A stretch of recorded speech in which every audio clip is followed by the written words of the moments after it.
ما الوم الكثير من الناس اللي بهاي المرحله خلاص يقرر ينهار. ابوكم يا ابو السادس، يا ابو الصراع، يا ابو الحلم وقاتل، جاي يمعمعون الموضوع ويسوونه ظلمه وهو صراع وجودي وكذا، على مود بعدين يظهرون بصوره المنقذين اللي راح يخلونك تجيب 100، فانت مباشره تسوي لهم بو بو.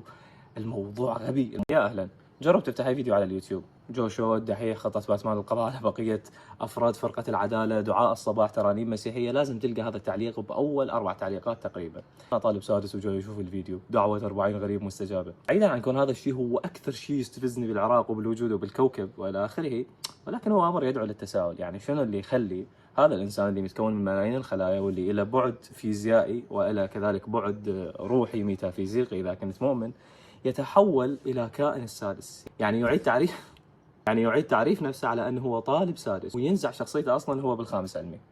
أمر غريب مو؟ وكذلك يستسلم لهذه الدوامة اللي تحلب صحته النفسية، وبالتالي يعيش صراع وجودي. يعني صراع وجودي غير مبرر أصلا لأن هو طالب سادس. فشنو السبب؟ صارت كنت هناك يوما ما، فأنا قعدت أحلل يعني هاي الأسباب باعتبار عندي فاينل، وهذا أفضل وقت للتفكير في أشياء. النقطة الأولى وهي فكرة البيئة المحيطة. البيئة المحيطة تعمل على معمعة السادس، يعني تسوي لك السادس معمعة وتدخلك بهذا الصراع النفسي والوجودي، وقف على ناصية الحلم وقاتل. الموضوع كبر أكثر من اللازم عن حده، وإنه مجرد مجموعة من الكتب أنت يوميا المفروض تروح تقرأ، تحضر تحاضير، بعدين تمتحن بهن. لا، الموضوع يعني صار صراع وجودي، كيانك سوف يتحدد مستقبل. الموضوع من أغرب ما يمكن. يعني لذلك أنا ما ألوم الكثير من الناس اللي بهاي المرحلة خلاص يقرر ينهار. أبوكم يا أبو السادس، يا أبو الصراع، يا أبو الحلم وقاتل. إنه خلاص أنا ما جاي أطيق الموضوع. واكو للاسف اللي يكون بهذه الدوامه يعني لمده طويله، في سنه سنتين 3 4 5، وبعدين يطلع من السادس فيطلع اصلا هو منهار. ومن اهم عوامل البيئه المحيطه بكل تاكيد مثل ما شفتوا من صورات العرض هم مدرسين السادس. يا اخي مدرسين السادس قاموا يستفزوني. الموضوع تحول الى حلب، يعني هو مجرد حلب للطلاب بطريقه او باخرى. وهذا امر طبيعي بالتسويق، بانه حتى الشركات حاليا العالميه هي تتغذى على فكره خوفك، مثلا انه هاي اخر نسخه او هذا العرض محدود، على مود انت لما تخاف اللي هو fear of missing out، فتجي تسوي هذا الشيء. هم نفس الشيء، يعني يتغذون على خوفك، على مود تشتري كورسات، على مود تدخل دورات، على مود تدفع فلوس للمدرس الفلاني والى اخره. شايفين الفكره اللي قبل كنا نشوفها بالكرتون، اللي هي فكره لما يكون هذا البطل الخارق هو اللي اصلا جاي يسوي المشاكل على مود بعدين هو يظهر بصوره المنقذ. نفس الشيء اللي جاي يصير المدرسين السادس، هم بكل بساطه جاي يمعمعون الموضوع ويسوونه ظلمه وهو صراع وجودي وكذا، على مود بعدين يظهرون بصوره المنقذين اللي راح يخلونك تجيب 100، فانت مباشره تسوي لهم بو بو. الموضوع غبي، الموضوع غريب، الموضوع يعني اكو اشخاص ينهارون نفسيا بسبب هذا الموضوع.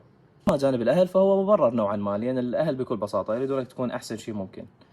فصير طبيب. انا افكر تصير مهندس، تصير شيب، تصير طبيب. بكل بساطه حقهم. احنا بلد ما يحترم اصلا النمط الفكري. انا ما جاي احكي لك عن موضوع انه لازم تتبع شغفك، لا انا مو من جماعه الشغف، ولكن على الاقل انه يكون نمط تفكيرك مواكب لهذا الموضوع اللي انت ناوي تروح تشتغل به. تمام؟ فاكو ناس نمط تفكيرهم فلسفي، اكو ناس نمط تفكيرهم فني، اكو ناس نمط تفكيرهم رياضيات والجوريثم. كل هاي الاشياء ما معترف فيها ببلدنا. احنا حاليا بصراع على الموارد، لازم نلحق على التعيين قبل لا ينقفض. فاوكي الاهل حقهم، ولكن الناس اللي يغذون الخوف عندك على مود ياخذون من عندك فلوس ويظهرون بصوره المنقذين، لازم تفكر حول موضوعهم شوي. فكرة من هذا الفيديو بانه تعيد تقييم هذا الصراع على مود ما تدخل بدوامه الدراما اللي تخليك تنهار. بس لازم اوضح بانه انا ما جاي اشيطنهم. انا كان عندي مدرسين بالسادس وكنت كلش احبهم وكلش احترمهم، وبعدني احبهم واحترمهم، لكن الموضوع هسه حاليا صار تو فار. يعني حتى اذا تلاحظ بالاعلانات مالتهم، مثلا اعلانات منصه ابواب، بدا الموضوع يروح اكستريم، انه داخلين معسكر تدريبي، ومريم ما امتحنت الامتحان التراكمي، لو نداء اللي يريد ياخذ 100 برياضيات حاجه حيدر وليد. الموضوع غريب. كرر شنو اللي يخلي الواحد، او شنو اللي يخلي كائن السادس هذا ينجر على انه يكون كائن السادس؟ بكل بساطه مثل اللي يخلي اي واحد مثلي مثلا انه يشجع مان يونايتد. كلمه السر هي الهويه. الانسان يحب انه يكون منتمي لجروب معين، ويتم تعريفه ضمن هذا الجروب، فيحس بانه اكو فوكس عليه، اكو اهتمام عليه. نفس الشيء طالب السادس. يعني انت كشاب عمرك فد 16 سنه 15 سنه، ما حد مهتم بيك بالبيت، انت شفاف، تمر شفاف، يعطونك اكل وهاي هي خلاص. بس لما تصير طالب سادس شويه راح يصير عليك فوكس، شويه راح يصير عليك اهتمام، فانت نوعا ما تحب هذا الاهتمام، تبدي تندمج بفكره بانه انت طالب سادس. وورا ما تندمج يبدون يغذون الخوف اللي عندك، يبدون يغذون انه هذا الموضوع مصيري وصراع وجودي، تندمج اكثر، تنهار. اي واحد انهار خلي لايك. واتوقع اذا سويت دراسه نفسيه عن هذا الموضوع راح القى هواي من ذولا اللي اندمجوا بكونهم طلاب سادس ورا ما راح يخلصون السادس راح يشتاقون لفكره ان هم كانوا طلاب سادس، انه هذا المدرس كان يخوفني بس بنفس الوقت كان يطبطب علي، يهتم بي نوعا ما، اهلي كانوا يهتمون بي، فهو من الشباب ممكن بعدين يعيشون هذا الصراع. هو شيء مو ناضج بس بالنسبه لي مبرر. 10 سنوات من حياته طفل، وبعدين ما يدري شنو الموضوع، وبعدين تدخله بهاي المنظومه اللي مصممه على انه تخليه يعرف نفسه على انه هو هذا الكيان ويشتاق لهذه المشاعر، او انه ينهار تحت ضغط هاي الدوامه الدراميه. فبكل بساطة اللي رايد أقوله من هذا الفيديو بأنه دير بالك، يعني الموضوع مو صراع وجودي، الموضوع أبسط من هيك بهواي. أنت راح تطب للسادس، راح تداوم، راح تقرأ التحاضير اللي عندك بطريقة أو بأخرى، يعني يوميا حضر التزم ما أعرف شنو، بعدين راح تروح تمتحن بهاي الكتب ويجيبون لك أسئلة من هاي الكتب، وخلاص تجيب معدل زين، وبعدين تفكر وين راح تروح. الموضوع جدا بسيط، الموضوع مو صراع، الموضوع مو كذا. هواي طلاب أنا شفتهم أصلا ما دخلوا دورات تقوية، يعني لا دورات أونلاين ولا دورات كذا، وجابوا معدلات كلش عالية.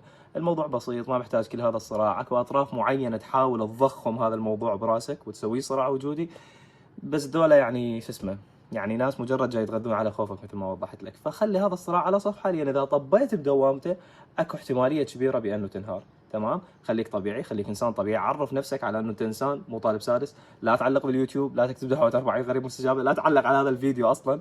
تمام، وشكرا جزيلا. يعني هاي القناه جديده، انا طالب قسم داخلي فما عندي سيت اب. بعدين ممكن اذا هذا الفيديو مشى اسوي سيت اب وما اعرف شنو. وعاده راح احكي عن مشاكل ويا المجتمع العراقي، فقررت ابديها ويا طلاب السادس، بالاحرى مدرسين السادس، انا جاي اشوف طلاب السادس كضحايا. فشكرا جزيلا، سوي لايك وسبسكرايب وما اعرف شنو وشير على مود الفيديو اذا انتشر اسوي سيت اب وصير يوتيوبر. ما ادري، يمكن هاي فكره غبيه جتني بالفاينل بس واو، انا وصلت لمرحله بانه انا انصح الناس على انه انا اخوهم الكبير. راح واتوه في الذكريات، هو بعيش حياة وهي اللي فات، أشخاص أماكن